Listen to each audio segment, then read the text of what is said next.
Hi guys, आज हम बात करेंगे यहोशू की पुस्तक के बारे में। यहोशू की पुस्तक पहली 5 पुस्तकों के इतिहास के निरंतर क्रम में है। इसमें मूसा की मृत्यु के पश्चात इज़राइल के यरदन नदी को पार कर कानान में प्रवेश और साथ ही विजय का विवरण है तथा यहोशू की अगुवाई में 12 गोत्रों द्वारा कानान में बसने का वर्णन है। इस पुस्तक में इज़राइल के अगले 25 से 30 वर्ष का इतिहास है।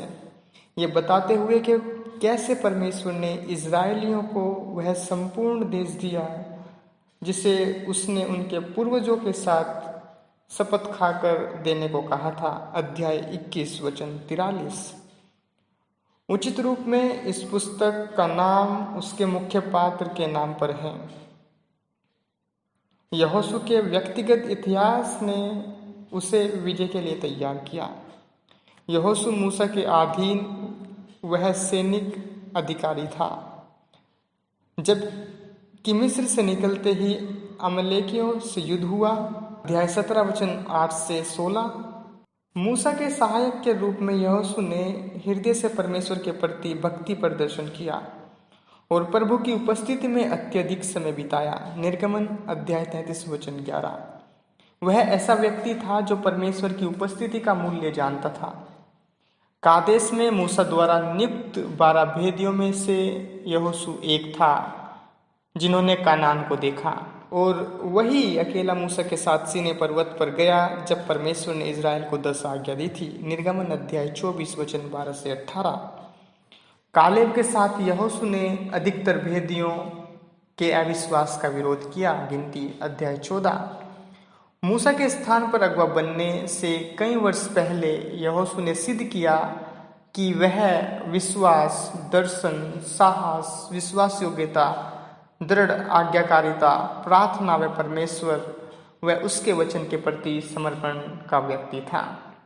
जब तक उसे मूसा का स्थान लेने को चुना गया तो वह ऐसे व्यक्ति था जिसमें आत्मा बसता था। गिनती अध्याय 27 वचन 18। इस पुस्तक का लेखक यहोशू खुद है। लेखक कार्य यहोशू से संबंधित पुस्तकों में 2 बार वर्णित किया गया है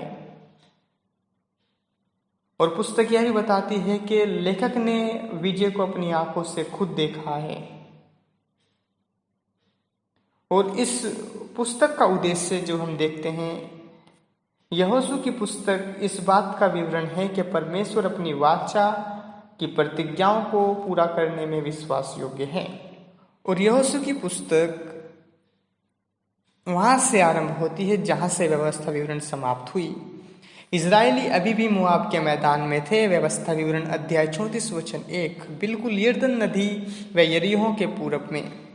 पुस्तक को 3 भागों में बांटा जा सकता है और जो पहला भाग इस तरीके से कहता है, विजय की तैयारी अध्याय 1 से अध्याय 5 तक।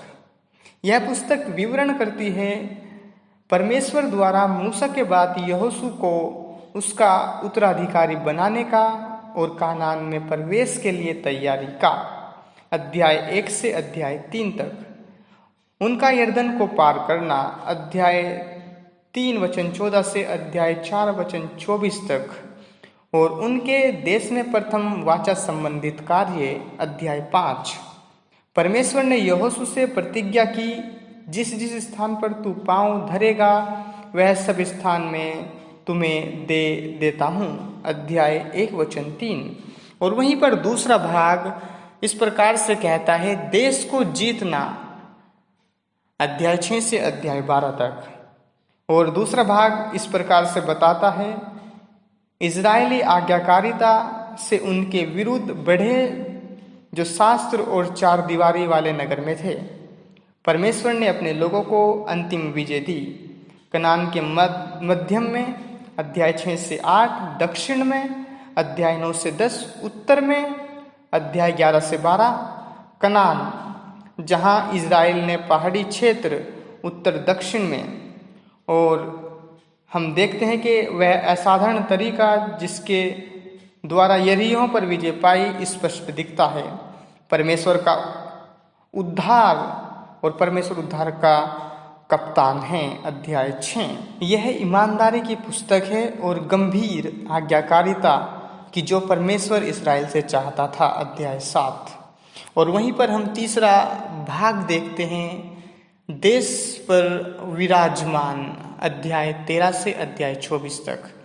और यह पुस्तक तीसरे भाग में यहोशू द्वारा भूमि के 12 गोत्रों में कालेब के उत्तराधिकारी 6 शरण के नगर और गोत्रों में 48 लेवियों के नगरों में विभाजन का कार्य किया।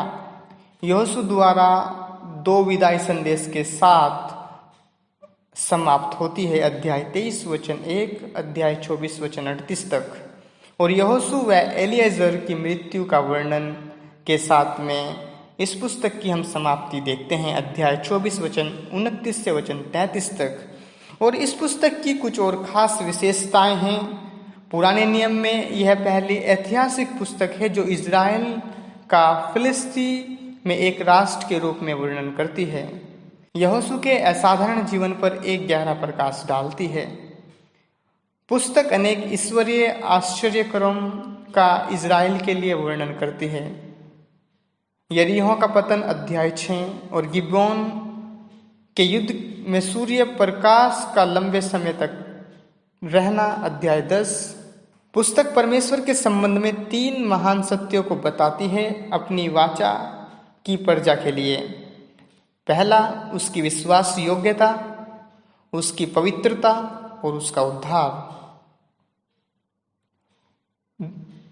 और साथ ही साथ यह पुस्तक आकान के पाप का विस्तार, वर्णन और परिणाम स्वरूप दंड का वर्णन करती है। अध्याय 7 दूसरी शिक्षाओं, चुनौतियों और दंड संहिता प्रभु का भय के महत्व पर बल डालता है जो परमेश्वर की प्रजा के हृदय में हो।